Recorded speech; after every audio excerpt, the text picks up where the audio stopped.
Hey, you. Yeah, you. I have a Patreon. And thank you to my Patreon supporters. They're shown right here. If you want to be on this list, then go over to my Patreon and sub at a $10 plus tier. However, it's not required. I just appreciate that you guys watch anyways. But these people are $10 plus tiers, so thank you guys for supporting me. Anyways, on to the video. Hello? Are you who I'm looking for? Okay, cool. Yeah, I was actually looking for about like 15 minutes for you, but I couldn't find you. No, you're fine, you're fine. I actually am kind of inept whenever it comes to searching for people. Well, it's nice to meet you. My name is Dave. You have a pretty name. Yeah, so you're here for the one-on-one art lesson, aren't you? Mm-hmm. Also, excuse my kind of tired voice. It is pretty early in the morning, and I haven't had any coffee today because I'm trying to cut back. But it's nice to meet you, and hopefully this can be a nice, relaxing experience, or just help you improve a little bit. For me, I always find this stuff helps me relax. Yeah, I always draw before I go to bed. Alright, now that introductions are done, how about we find a table over here? Yes, I see in that room over there that no one's really in, like the tech room. We can probably go over there and start. Alright, let's go. Alright, thank you for showing up, by the way. This is my first lesson, so yeah. No, I think we should stay at this table because in case anybody comes in, we don't want to disturb them. So, what are you using for your art medium? Well, I'm gonna have you throw that out the window because for me, everything that helps is two little things, maybe three, and I brought them here for you today. So, the first thing that I want you to pull out is this. Yep, just a plain sketchbook, because these are your best friends whenever it comes to art, and people like to jump in with digital a lot. That's how I jumped in. I started with digital, and I love digital, but if you don't know the basics of traditional art, how are you going to understand digital? Do you understand what I'm saying? Mm-hmm. So here's your sketchbook, and then two last things. The first one, a regular lead pencil. Mm-hmm. I have a sharpener in my bag as well that I will give you, but that's not really part of the process right now. So here's your pencil. And the last thing, there's actually two other things. For me, a charcoal pencil. I love charcoal. So here you go. And then also a blending stump. You can use your finger. I like using blending stumps because I don't want to get my fingers all dirty, you know? Yeah. So, why did I give you these for art supplies, you may ask? Well, the way I like to use them is, for me, I like to start with my lines with the regular lead pencil, because for me, it won't really move anywhere unless you really try to make it move. And honestly, that's kind of what you want starting out. Now, I will later down the line, whenever we move on to other things, give you a kneaded eraser because those are important as well. But for this first lesson, you're going to have that pencil, and now let's move on to the charcoal pencil. A lot of people hate charcoal, but for me, I love charcoal, but I also think it's easiest to learn whenever you're starting out because, in my opinion, charcoal works the way you want a art supplies to work. Now, once you put down charcoal, you're not getting that back up, okay? I'm just gonna let you know that now. It takes a lot of effort to try to remove charcoal, and it's also messy, so it's very important that you place it where you want to place it. The way I use charcoal, you may ask, is one of those ways where you place it where you want your shadows and then you blend it out. For me, that's how it's always worked. But the charcoal pencil, in my opinion, is one of the most underrated art supplies of all time. I really like them. And if you don't, that's okay. But that's why we're doing lessons, is so that you can learn these mediums, so you can see if you like them or not.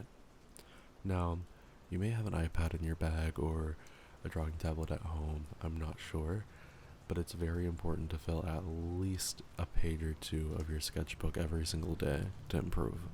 Now that we've went on to that, you have the eraser on the back of your pencil, so that's all you'll need.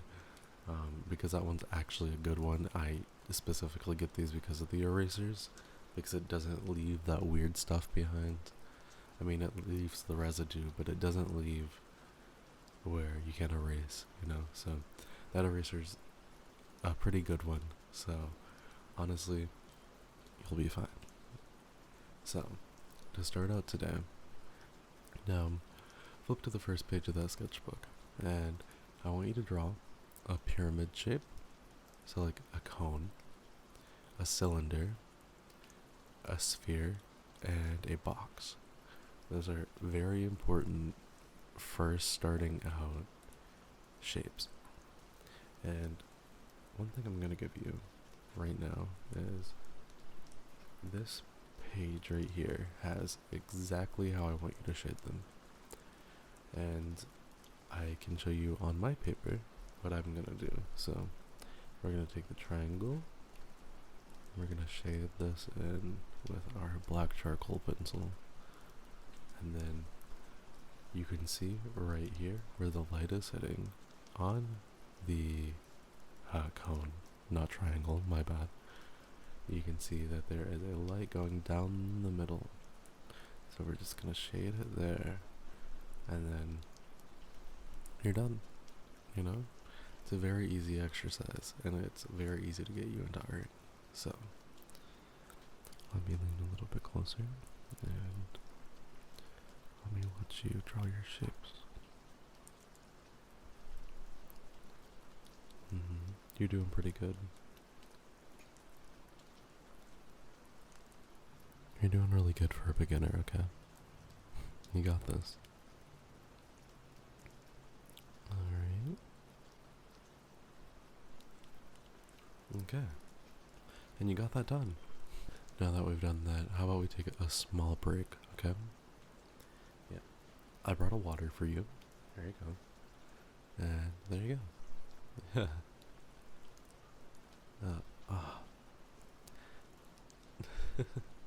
Thank you. You're very pretty as well. Honestly, yeah. No, don't worry about that, okay? Listen, whenever you get calmed down, sometimes that happens, the stiffness. I won't lie. But it's nothing to worry about, Yeah. I guess you want to worry about it, huh?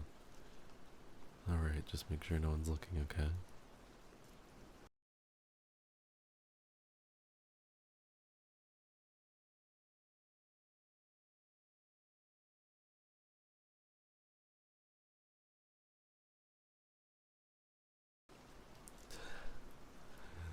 Did you swallow all of it?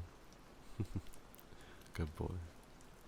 Alright, so, now that we've taken a break, I want you to shade in these with your charcoal pencil, okay? I want you to shade in the shapes and shade them the exact way that you see them here, okay? If you don't mind, I'm gonna hop on my laptop for a second and I'm going to look up something. Okay, so one website I want you to look at whenever you're home, because we won't be meeting until next week when we move on to something else, is shadingreference.com. This is something that helps so much for beginner artists. And there's actually heads you can shade, there's donuts, pyramids, ramps, cones, cylinders, cubes, squares, all those things that you need, right? I want you to go on there, and I want you to look at the different things, look at the different angles, and draw the shapes from the different angles and how they're shaded. Okay? Yeah. So, to preface everything that we went over today, I want you to be drawing your cylinders, your cubes, your spheres, all those good things, and drawing them from their lighting. And the reason we're doing this and we're not hopping into color is because it's very important to learn values before you learn colors, because values can do so much for painting, right? And specifically with values, it's important to learn because you can see how easy it is to infer shapes and shading and how much you can get just from black and white. So, I want you to practice this in your notebook every single day, and after that, we'll move on to something else. Yeah. Alright, so that's gonna end our first lesson together. Hopefully I have helped you learn. Also, now I will give you your kneaded eraser and a pencil sharpener. So here is your pencil sharpener. It's just a regular run-of-the-mill one, and here's a kneaded eraser. Why would you want a kneaded eraser instead of a regular one? Because if you are doing an entire illustration, you can take the kneaded eraser and rub it over your painting or your drawing, and you still have a faint outline of your previous drawing or painting that you can now go over and make it look a lot more seamless. Yeah. Alright, well, thank you for actually showing up, and I'll see you next week. Should we meet here next week as well? Yeah. Also, you have something on your lips, so you might want to clean that up. Yeah. I'll see you later.